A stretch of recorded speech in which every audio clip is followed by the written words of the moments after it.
अस्सलाम वालेकुम, कैसे हैं आप लोग। उम्मीद करती हूँ आप सब ठीक होंगे। उम्मीद ये भी है कि बड़े ज़ोरों शोरों के साथ एसएसटी की तैयारी चल रही होगी। मैंने तो अभी स्टार्ट नहीं की प्रॉपर तरीके से, लेकिन इंशाल्लाह आज मैं आप लोगों के साथ जो टॉपिक्स शेयर कर रही हूँ, फिर उस पे हम लेक्चर्स जो हैं वो स्टार्ट करेंगे प्रॉपर तरीके से। क्योंकि जब आप एक बार टॉपिक्स बना लेते हो कि कौन से टॉपिक्स हैं जिनको कवर करना है, चूँकि अब टाइम बहुत कम है, बहुत कम टाइम में हम ये जो है प्रिपेयर कर रहे हैं ख़ुद को, तो इसलिए टाइम बहुत कम है, तो इसलिए हम टॉपिक्स की तरफ आ जाएंगे कि कौन से टॉपिक्स हैं जो हमें केमिस्ट्री सब्जेक्ट से। मैं पहले आपसे बात करूंगी कि केमिस्ट्री सब्जेक्ट से कौन से टॉपिक्स हैं जिनको हमें कवर करना चाहिए। ठीक है, तो सबसे पहले जो डेफ़िनेटली केमिस्ट्री या फिर कोई भी सब्जेक्ट हो, चाहे केमिस्ट्री हो, फिज़िक्स हो, बायोलॉजी हो, तो आपने सबसे पहले ज़ाहिर सी बात है उसकी डेफिनेशन को प्रॉपर अंडरस्टैंड करना है और फिर उसकी जो ब्रांचेस है उसको आपने समझना है, वो कांस्टेंट है। ठीक है, बाकी टॉपिक्स की तरफ अगर हम आ जाएं जी, तो सबसे पहले अगर मैं बात करूं तो आपने एटॉमिक स्ट्रक्चर को बहुत अच्छे से अंडरस्टैंड करना है। ठीक है, मैं कोशिश करूंगी कि मैं राइटिंग अच्छी लिखूं। एटॉमिक स्ट्रक्चर, हमेशा आप लोगों को शिकायत होती है मुझसे कि राइटिंग अच्छी करें। ठीक है, एटॉमिक स्ट्रक्चर को आपने अंडरस्टैंड करना है और फिर आपने उसमें पीरियोडिक टेबल को अंडरस्टैंड करना है। ये मेन टॉपिक है, आप यहीं से भी शुरुआत कर सकते हो। ठीक है, अच्छा, जैसे मैंने आपको कहा ना कि केमिस्ट्री की डेफिनेशन, ब्रांचेस ऑफ केमिस्ट्री और फिर कुछ बेसिक डेफिनेशंस टर्म्स की, जैसे molecular formula, molecules, atom, atomic formula, Avogadro number, Avogadro, इनको थोड़ा सा आप देख लीजिएगा। ये बेसिक जो डेफिनेशंस होती हैं। ठीक है, अब एटॉमिक स्ट्रक्चर और पीरियोडिक टेबल में होता क्या क्या है, इसमें आपने ज़रूर बात करनी है, अंडरस्टैंड करना है एटॉमिक स्ट्रक्चर्स, सब एटॉमिक पार्टिकल्स को। ठीक है, मैं यहाँ पे लिख लूँ, सब एटॉमिक पार्टिकल्स को आपने अंडरस्टैंड करना है।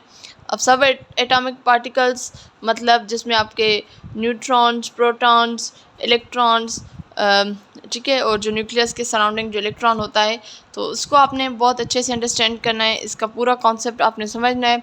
उसके बाद एटॉमिक मॉडल, ठीक है, मैं पहले लिख लूँ एटॉमिक मॉडल्स।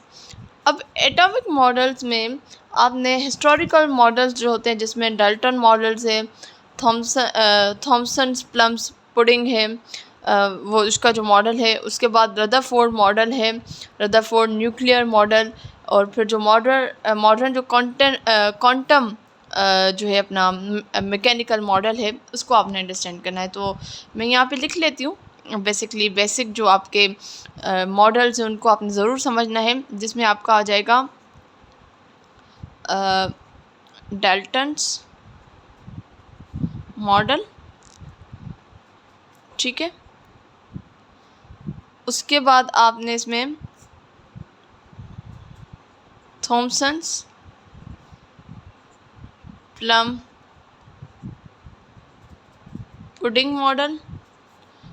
ठीक है, थर्ड इसमें जो है वो है रदरफोर्ड मॉडल। ठीक है, ये इसमें आ गया। और उसके बाद जो रदरफोर्ड, आप इसको न्यूक्लियर मॉडल कह लें। ठीक है, और फिर इसमें हम बात करेंगे which is quantum mechanical model. ठीक है, तो एटॉमिक स्ट्रक्चर में आप सब एटॉमिक पार्टिकल्स को अंडरस्टैंड करें, फिर एटॉमिक मॉडल्स में ये जो मॉडल्स हैं आपने इनको ज़रूर देखना है। और उसके बाद अगर हम आ जाएं विच इज़ थर्ड सब topic of atomic structure, which is periodic trends. ठीक है, ओहो हाँ सही है। ठीक है, तो विच इज़ पीरियोडिक ट्रेंड्स। अब पीरियोडिक ट्रेंड्स क्या है, देखिए इसमें आपने जो एटॉमिक प्रॉपर्टीज़ है उनको अंडरस्टैंड करना है। जैसे एटॉमिक रेडियस है, उनको आपने देखना है। आयोनाइजेशन एनर्जी है, उसको आपने अंडरस्टैंड करना है। और इलेक्ट्रोनेगेटिविटी है, यानी एलिमेंट्स के बीच में जो होती है ना, पीरियोडिक टेबल में जब आप जाते हो, आगे बढ़ते हो, कम होती है, ज़्यादा होती है, मतलब as per the atomic number या एटॉमिक मास के हिसाब से, ठीक है। तो ये बेसिकली हो गया atomic structure and periodic table topic है। इसमें सब टॉपिक जो है सब एटॉमिक पार्टिकल्स हैं। फिर एटॉमिक मॉडल्स आ गए, इनको आपने ज़रूर देखना है। और फिर पीरियोडिक ट्रेंड्स में आपने atomic radius, ionisation and electronegativity को ज़रूर देखना है। नंबर 2 की तरफ आ जाएं तो इसमें आप जो सेकंड है वो है केमिकल बाउंडिंग। केमिकल बाउंडिंग इसमें आपने, मैं इसको शॉर्ट करके लिख रही हूँ, प्लीज़ अंडरस्टैंड आप करते जाइएगा। आयोनिक बाउंडिंग को आपने ज़रूर देखना है, ठीक है, कि कैसे इलेक्ट्रॉन्स जो है वो ट्रांसफ़र हो रहे हैं बिटवीन एटम्स। उसके बाद आपने ज़रूर देखना है कोवलेंट बाउंडिंग को। और थर्ड जो इसमें वो है लुईस स्ट्रक्चर, इसको आपने लाजमी देखना है। यानी डायग्राम्स रिप्रेजेंटेशन होती है बेसिकली कोवलेंट बाउंडिंग, जिसमें डॉट्स फॉर जो है डॉट फॉर वैलेंसी इलेक्ट्रॉन्स होते हैं, तो उसको आपने लाजमी देखना है, ठीक है। और इसमें जो लास्ट है विच इज़ इलेक्ट्रोनेगेटिविटी, नेगेटिविटी, ठीक है। तो ये आपका सेकंड मेन टॉपिक हो गया। थर्ड इसका जो टॉपिक है वो है केमिकल रिएक्शन। केमिकल रिएक्शन भी बड़ा अहम है। केमिकल रिएक्शन, अब केमिकल रिएक्शन में आपने मेन जो बुक्स में मौजूद है उसी को ही देखिएगा। बैलेंसिंग इक्वेशंस को आपने देखना है। उसके बाद आपने देखना है कि टाइप ऑफ रिएक्शंस कौन से होते हैं, ठीक है। अब इसमें आपको कौन कौन से मिल जाएंगे, इसमें आपको जो है कंबस्शन मिल जाएगा, उसके बाद आपको डिकम्पोजिशन मिल जाएगा, उसके बाद सिंगल डिस्प्लेसमेंट या डबल डिस्प्लेसमेंट या रेडॉक्स रिएक्शन, इनको आपने लाजमी देखना है। मैं लिख देती हूँ यहाँ पे ताकि आपको इजी रहे। जिसमें आपका हो जाएगा कंबस्शन, ठीक है, TION। उसके बाद जी सेकंड आपका इसमें देख लें सिंगल डिस्प्लेसमेंट, इसको मैं शॉर्ट करके लिख रही हूँ, ठीक है, डबल डिस्प्लेसमेंट, ठीक है, ये इसमें आ गया। और जो लास्ट है विच इज़ रेडॉक्स रिएक्शन, तो इन रिएक्शंस को आपने ज़रूर देखना है, ठीक है। और उसके बाद स्टीरियोकेमिस्ट्री इसमें आपने लाजमी देखनी है, जिसमें बेसिकली आप क्या कर रहे होते हैं, आप कैलकुलेशन कर रहे होते हो कि रिएक्टेंट्स एंड प्रोडक्ट्स जो है वो दोनों साइड्स जो एटम्स हैं वो बराबर हैं कि या नहीं हैं। यानी केमिकल रिएक्शन जब हो रहा होता है तो रिएक्टेंट्स कितने और प्रोडक्ट्स कितने, तो इसको हम कहते हैं जी स्टीरियोकेमिस्ट्री। भले वीडियो थोड़ी लंबी हो जाए लेकिन चीज़ें क्लियर हो जाएं, आप लिखते जाएं, बनाते जाएं, एक बार आपके पास चीज़ें आ जाएंगी, टॉपिक्स आ जाएंगे, तो फिर आपने सिर्फ उनको स्टडी करना है। नंबर 4 की तरफ आ जाएं तो बड़ा अहम और बड़ा आसान टॉपिक है, स्टेट्स ऑफ मैटर की तरफ आप आ जाएंगे, ठीक है, जिसमें आप बात करोगे यानी अंडरस्टैंड करेंगे कि फेजेस जो चेंजेस हो रहे होते हैं, यानी from solid to liquid, liquid to gas, gas to solid, ठीक है, तो आपने इनको देखना है, सही है। जिसमें आप इसमें फिर आपके डिफरेंट प्रोसेस हैं उनको भी आपने देखना है, जिसमें एवापोरेशन है, उसके अलावा फ्रीजिंग है, कंडेंसेशन है, सब्लिमेशन है, डिपोजिशन है, मेल्टिंग है, ये आपने इसमें फेजेस चेंजेस में आपने देखना होता है, ठीक। उसके बाद जो एम है विच इज़ गैस लॉ, ये बड़ा अहम है, इसको भी आपने लाजमी देखना है, गैस लॉ। तो इसमें बेसिकली रिलेशनशिप्स आप देख रहे होते हो बिटवीन प्रेशर, वॉल्यूम, टेम्परेचर, जिसमें बड़े अहम आपके पास जो हैं वो लॉज मौजूद हैं, जिसमें है बॉयज़ लॉ, ठीक है। उसके बाद जी इसमें है चार्ल्स लॉ, सही है। और जो थर्ड है विच इज़ गे डुसेक लॉ। ये तीनों लॉज आपने लाजमी इसको देखना है, ठीक है। तो ये बेसिकली स्टेट ऑफ मैटर इस तरीके से आपका कंप्लीट हो जाएगा। उसके बाद जो नंबर 5 है अगेन बड़ा अहम है, which is acid and bases, और बड़ा अहम है। एसिड एंड बेसिस में आप पीएच स्केल आप देखोगे ऑफ डिफरेंट थिंग्स, इसको आपने लाजमी देखना है। पीएच स्केल में मतलब ये होता है कि 0 से लेकर 14 तक एक रेंज होती है, और फिर आपने बतानी होती है कि इसकी एसिड रेंज क्या होती है। डिफरेंट चीज़ें आपको दे सकते हैं वो, और फिर आप उनमें से बता सकते हैं, ठीक है। उसके बाद जो अहम है which is acid base theories, acid basis theories, ठीक है। अब इसमें कौन कौन सी थ्योरीज आ जाएंगी, जैसे एरोन्यूज थ्योरी आ गई, मैं या तो लिखती जाऊं, एक्चुअल में कट मार्कर है तो मुझे थोड़ा सा इशू हो रहा है। मैंने कोशिश बड़ी की थी कि राइटिंग अच्छी हो जाए, ठीक है। जिसमें आप आयंस इन सॉल्यूशन देखते हैं। उसके बाद है जी ब्राउनस्टेड लॉरी एक थ्योरी है, उसको आप देख लें।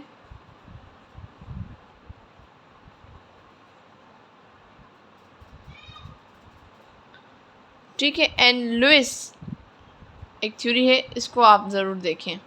तो ये तीन थ्योरीज आप इजीली इनको देख सकते हैं, और बड़ा अहम टॉपिक है ये एसिड एंड बेसिस में, ठीक है। और उसके बाद आ जाएं विच इज़ जिसको हम एसिड एंड बेस का लास्ट अहम जो पॉइंट है, सब टॉपिक है basically, which is neutralisation reaction, ठीक है।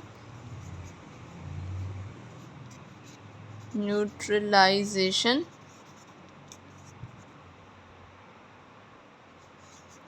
रिएक्शन, सही।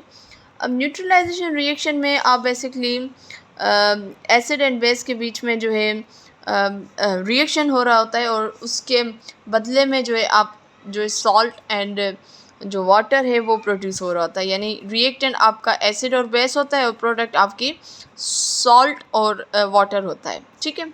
तो ये यहाँ पे क्लियर हो गया। 6 बड़ा अहम इम्पोर्टेंट टॉपिक है which is chemical kinetics.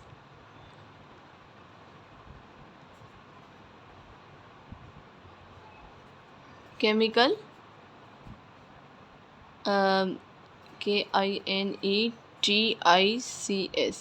Chemical kinetics. अब इसमें आप रिएक्शन रेट्स अंडरस्टैंड करें, रिएक्शन रेट्स, जिसमें किस तरीके से रिएक्टेंट्स जो है वो फिर क्विकली प्रोडक्ट में कन्वर्ट हो जाते हैं। उसके अलावा आप फैक्टर्स इफ़ेक्टिंग रेट्स, यानी कौन से फैक्टर्स हैं बेसिकली जो इफ़ेक्ट करते हैं, यानी मतलब जो आपकी केमिकल इक्वेशंस हो रही होती है या केमिकल रिएक्शंस होते हैं, उनको कौन से फैक्टर्स हैं जो उनकी रिएक्शंस को बढ़ाते भी हैं और कम भी करते हैं, यानी उनके जो रेट्स हैं उनको कम ज़्यादा कर रहे होते हैं, ठीक है। जिसमें आपके डिफरेंट्स आ जाते हैं, कंसनट्रेशन आ जाती है, टेम्परेचर आ जाता है, सरफेस एरिया आ जाता है, कैटलिस्ट आ जाते हैं, सही है। उसके अलावा हम बात करेंगे रेट लॉ की, जिसमें किस तरीके से मैथमेटिकली एक्सप्रेशन होती है describing the rate of reaction, सही। उसके बाद again number 7 which is very important, thermodynamics. Dynamics. Thermodynamics में इसके हम लॉज हैं उनको देखेंगे, ठीक है। लॉज बेसिकली थर्मोडायनेमिक्स में आपका conservation of energy and the second law entropy trend to increase, यानी दो लॉज में पढ़ेंगे। यानी एक आपका फर्स्ट लॉ है और दूसरा आपका सेकंड लॉ है। फर्स्ट लॉ जो आपका है उसमें उसको हम कहते हैं conservation of energy, conservation of energy. और जो सेकंड लॉ है वो है basically entropy tends to increase. इंशाल्लाह इनको हम पढ़ेंगे, ठीक। नंबर 7 पे अगर हम आ जाएं तो इसके जो अहम दूसरा सब टॉपिक है विच इज़ एंथैल्पी। सॉरी, इसको मुझे ब्लैक से लिखना है, एंथैल्पी,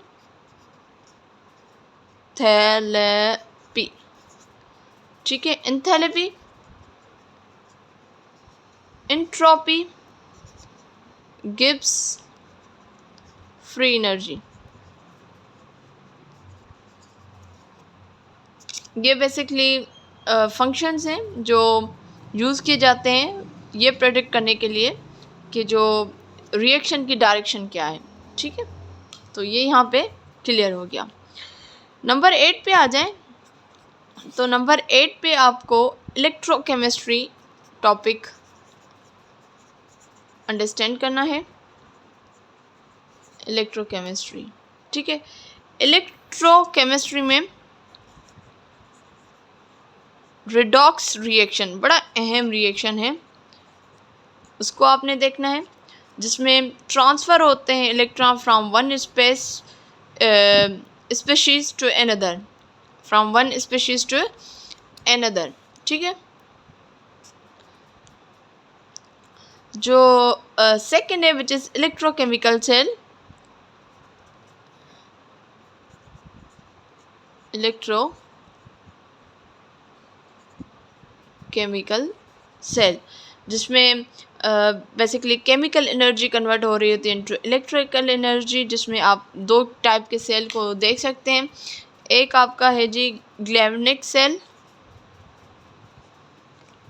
गैल्वेनिक सेल, और दूसरा बेसिकली है इलेक्ट्रोलाइटिक सेल, इलेक्ट्रोलाइटिक सेल, ठीक है। इन दो सेल्स को अंडरस्टैंड करना ज़रूरी है। इसी का ही एक और सब एटॉमिक है, मतलब सब टॉपिक है, आई डोंट नो एटॉमिक क्यों नहीं कर रहा है, विच इज़ फ्रेडेज लॉ। बड़ा अहम लॉ है इलेक्ट्रोकेमिस्ट्री का, फ्रेडेज लॉ बहुत अहम है, ठीक है।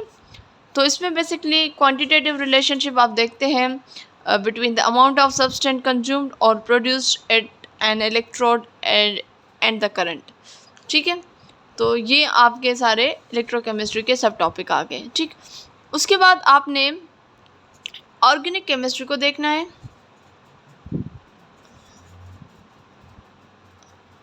ऑर्गेनिक केमिस्ट्री में हाइड्रोकार्बन्स को आपने स्टडी करना है, हाइड्रोकार्बन्स।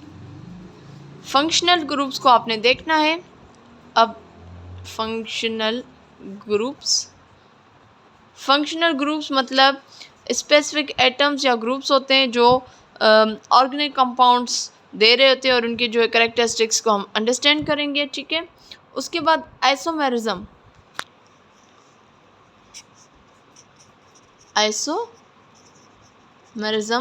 इसको आपने देखना है, यानी compound with the same molecular formula but different structure, तो दैट इज़ आइसोमेरिज्म, ठीक है।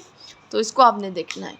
नंबर 10 पे बड़ी अहम टॉपिक है which is nuclear chemistry. Nuclear chemistry में अगेन बड़ा अहम है सब topic which is radio activity में मतलब spontaneous decay of unstable atomic nuclei, या जिसमें आप फिर इमिटिंग रेडिएशंस इसको आप देख रहे होते हो, ठीक है। Nuclear reaction,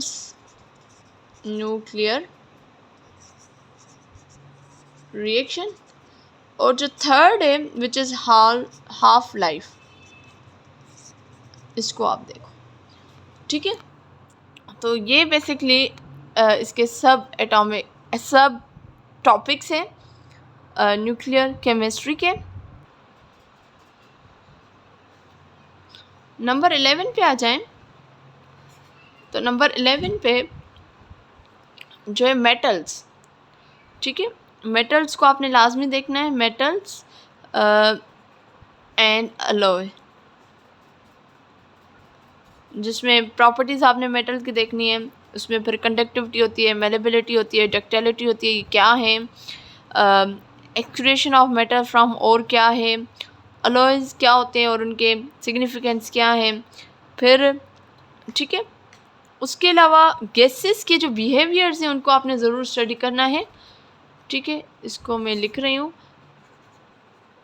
behaviour of gases, इनको आपने लाजमी देखना है, ठीक है। जिसमें फिर आपको जो है गैस इक्वेशन आ जाएगी, जो ये वाली होती है PV = nRT, इसको आपने लाजमी देखना है। 13 पे आ जाएं, तो 13 पे सॉल्यूशन एंड स्टेबिलिटी आपने देखनी है, यानी सॉल्युबिलिटी रूल्स क्या होते हैं, सॉल्यूशंस एंड सॉल्युबिलिटी, इनको आपने लाजमी देखने हैं, ठीक है। उसके बाद थोड़ी सी जो है डिस्क्रिप्टिव इनऑर्गेनिक केमिस्ट्री ज़रूर देखनी है, जिसमें ऑक्साइड है, हाइड्रो ऑक्साइड है, सल्फाइड्स हैं, कार्बन, नाइट्रोजन, ऑक्सीजन, हेलोजन, जो नॉन मेटल्स हैं, यानी केमिकल प्रॉपर्टीज़ नॉन मेटल्स। मैं थोड़ा सा इसको मेंशन कर दूं, नॉन मेटल्स को आपने लाजमी देखना है, ठीक है। तो ये बेसिकली 14-15 टॉपिक्स आपके हैं, जिनके फिर कुछ सब टॉपिक्स हैं। अब ये टॉपिक्स आपके पास आ गए, 15 टॉपिक, चलो उसको हम कर लेते हैं ब्रांचेस ऑफ केमिस्ट्री को। तो ये आपके बिल्कुल रट्टे होने चाहिए, इन्हीं में से ही आपके सवाल आएंगे, ना इधर आप हो ना उधर आप हो, इनको देख लें। इंशाल्लाह मैं कोशिश करूँगी कि हर एक की मैं अब सीरीज़ के हिसाब से आपके साथ वीडियोस शेयर करूँ। तो प्लीज़ ज़रूर बताइएगा आपको कैसी वीडियो लगी। आप चाहते हैं कि मैं फ़िज़िक्स के भी ऐसे आपके साथ जो है टॉपिक्स शेयर करूँ, तो ज़रूर मुझे कमेंट सेक्शन में बताइएगा। और किस तरीके से आप वीडियो चाह रहे हो आप वो भी बताइएगा, तो इंशाल्लाह हाज़िर होंगी मैं नेक्स्ट वीडियो में। और ज़रूर बताइएगा कि क्या आप चाहते हैं कि B.Ed के बेसिकली जो लेक्चर के टेस्ट होने वाले हैं, B.Ed का बेसिकली एजुकेशन का, क्या मैं आप लोगों के साथ टॉपिक्स इसी तरीके से शेयर करूं, तो मुझे वो भी ज़रूर बताइएगा। उनके लेक्चर्स भी आपके साथ शेयर करूंगी। तो इंशाल्लाह जी हाज़िर होंगे नेक्स्ट वीडियो में, तब तक मुझे दीजिए इजाज़त। अल्लाह हाफिज़।